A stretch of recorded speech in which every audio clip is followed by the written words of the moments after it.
ಬಿಜೆಪಿಯ ನಿಷ್ಠಾವಂತರಾದ ಬಸವನಗೌಡ ಪಾಟೀಲ್ ಹೆತ್ನಾಳ್ರವರನ್ನು ಪಕ್ಷದಿಂದ ಉಚ್ಚಾಟನೆ ಮಾಡಿದ್ದು ನಿಷ್ಠಾವಂತ ಕಾರ್ಯಕರ್ತರಿಗೆ ನೋವಾಗಿದೆ.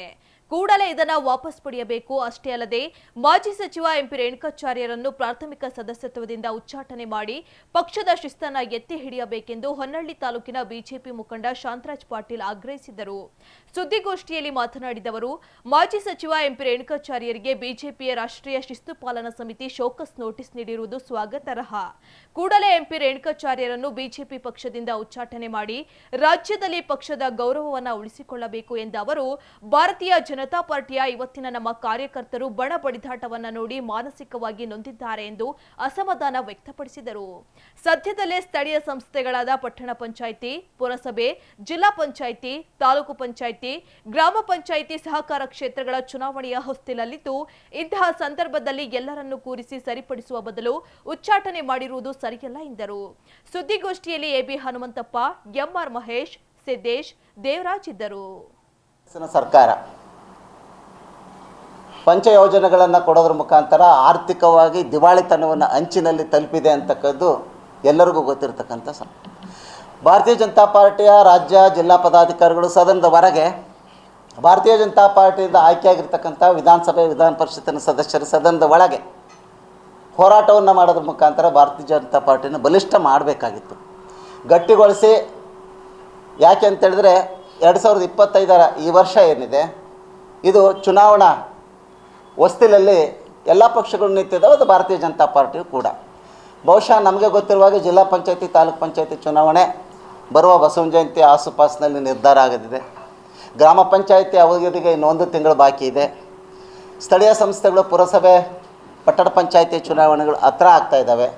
ಇಂಥ ಸಂದರ್ಭದಲ್ಲಿ ಕಾರ್ಯಕರ್ತರನ್ನು ಹುರಿದುಂಬಿಸಬೇಕಾಗಿತ್ತು. ಆದರೆ ನಿನ್ನೆ ನಮ್ಮ ರಾಷ್ಟ್ರೀಯ ನಾಯಕರು, ರಾಷ್ಟ್ರೀಯ ಶಿಸ್ತು ಪಾಲನಾ ಸಮಿತಿ, ಬಹುಶಃ ಪಕ್ಷದ ನಿಷ್ಠಾವಂತ ಕಾರ್ಯಕರ್ತರು, ಪ್ರಾಮಾಣಿಕರು, ಬಿ ಜೆ ಪಿಯ ಒಂದು ಅಜೆಂಡಾ, ಹಿಂದುತ್ವದ ಒಂದು ಭಾಗ, ಅದನ್ನು ಪ್ರತಿಪಾದನೆ ಮಾಡ್ತಕ್ಕಂಥ ಬಸವನಗೌಡ ಪಾಟೀಲ್ ಯತ್ನಾಳ್ ಅವರ ಆತುರದ ನಿರ್ಧಾರದಿಂದ 6 ವರ್ಷಗಳ ಕಾಲ ಉಚ್ಚಾಟನೆ ಮಾಡತಕ್ಕಂಥದ್ದು ಪುನರ್ ಪರಿಶೀಲಿಸಬೇಕು. ರಾಜ್ಯ ಶಿಸ್ತು ಪಾಲನಾ ಸಮಿತಿ ರಾಷ್ಟ್ರೀಯ ಮಂಡಳಿ ಪುನರ್ ಪರಿಶೀಲಿಸಬೇಕು.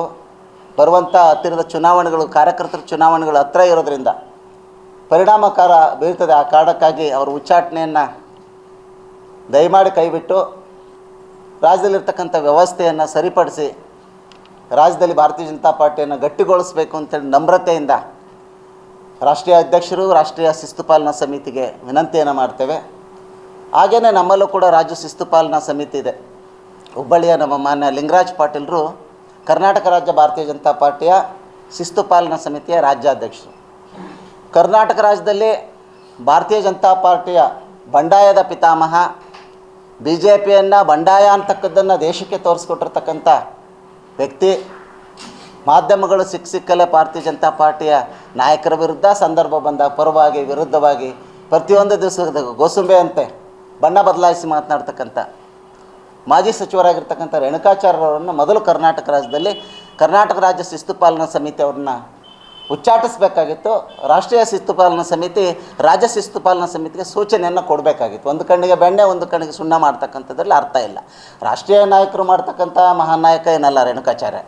ರೇಣುಕಾಚಾರ್ಯ ರಾಜ್ಯದಲ್ಲಿರ್ತಕ್ಕಂಥ ಒಬ್ಬ ಮಾಜಿ ಸಚಿವ ಆಗಿರೋದ್ರಿಂದ ರಾಜ್ಯ ಶಿಸ್ತು ಪಾಲನಾ ಸಮಿತಿ ಅವ್ರ ಮೇಲೆ ಕ್ರಮ ಕೈಗೊಳ್ಳಬೇಕು. ನಿಜವಾಗಲೂ ಬಂಡಾಯ ಯಾರು ಮಾಡಿದ್ರು ಅನ್ನೋದು ಇದು ರಾಜ್ಯದಲ್ಲಿ ತಮಗೂ ಗೊತ್ತು, ನಮಗೂ ಗೊತ್ತು. ನಿನ್ನೆ ರಾಷ್ಟ್ರೀಯ ಶಿಸ್ತು ಪಾಲನಾ ಸಮಿತಿ ನೋಟಿಸ್ ಕೊಟ್ಟಿದ್ದನ್ನು ಅತ್ಯಂತ ಸಂತಸದಿಂದ ಸ್ವಾಗತ ಮಾಡ್ತೇನೆ ಅಂತ ಹುಸಿನಗೆಯನ್ನು ನಗ್ತಾ. ಯಾರಿಗಾರು ಒಬ್ರು ನೋಟಿಸ್ ಕೊಟ್ಟಿದ್ದಾರೆ ಅಂತಂದರೆ ಯತ್ನಾಳಾಗಿರ್ಬೋದು, ನಾನಾಗಿರ್ಬೋದು, ಇನ್ನೊಬ್ಬರಾಗಿರ್ಬೋದು, ನೀನು ತಪ್ಪು ಮಾಡಿದೀಯಾ ಅಂತ ಅರ್ಥ. ನಾನು ಏನೂ ಮಾಡೇ ಇಲ್ಲ ಅನ್ನೋ ರೀತಿಯಲ್ಲೇ ನಾನು ಇದನ್ನು ಸ್ವಾಗತಿಸ್ತೀನಿ.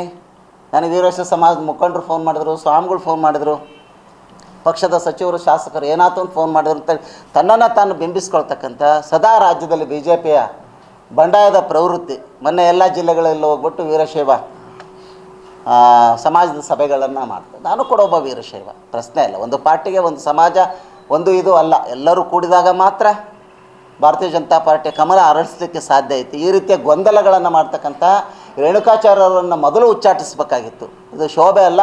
ರಾಜ್ಯ ಶಿಸ್ತು ಪಾಲನಾ ಸಮಿತಿ ನಿಜವಾಗ್ಲೂ ಇದ್ದಿದ್ದರೆ, ಭಾರತೀಯ ಜನತಾ ಪಾರ್ಟಿಯ ತತ್ವ ಸಿದ್ಧಾಂತಗಳ ಬಗ್ಗೆ ನಂಬಿಕೆ ಇದ್ದರೆ, ಪಂಡಿತ್ ದೀನದಯಾಳ್ ಉಪಾಧ್ಯಾಯ, ಶ್ಯಾಮ ಪ್ರಸಾದ್ ಮುಖರ್ಜಿ, ಅಟಲ್ ಬಿಹಾರಿ ವಾಜಪೇಯಿ ಅಂತ ಪುಣ್ಯಾತ್ಮರನ್ನು ನೀವು ಗೌರವಿಸದೇ ಆಗಿದ್ದರೆ, ಈ ರಾಜ್ಯದಲ್ಲಿ ಬಂಡಾಯ ದೀವಿಗೆಯನ್ನು ಬೆಳಗಿರ್ತಕ್ಕಂಥ ಪಿತಾಮಹ ರೇಣುಕಾಚಾರ್ಯರವರನ್ನು ಮೊದಲು ಉಚ್ಚಾಟಿಸಬೇಕಾಗಿತ್ತು. ಉಚ್ಚಾಟನೆ ಮಾಡಿರ್ತಕ್ಕಂಥ ಕ್ರಮ ಸರಿಯಲ್ಲ, ಮಾಡಬೇಕು ಅಂತಕ್ಕಂಥ ನಮ್ರತೆ ವಿನಂತಿಯನ್ನು ರಾಜ್ಯ ಶಿಸ್ತು ಪಾಲನಾ ಸಮಿತಿನಲ್ಲಿ ವಿನಂತಿ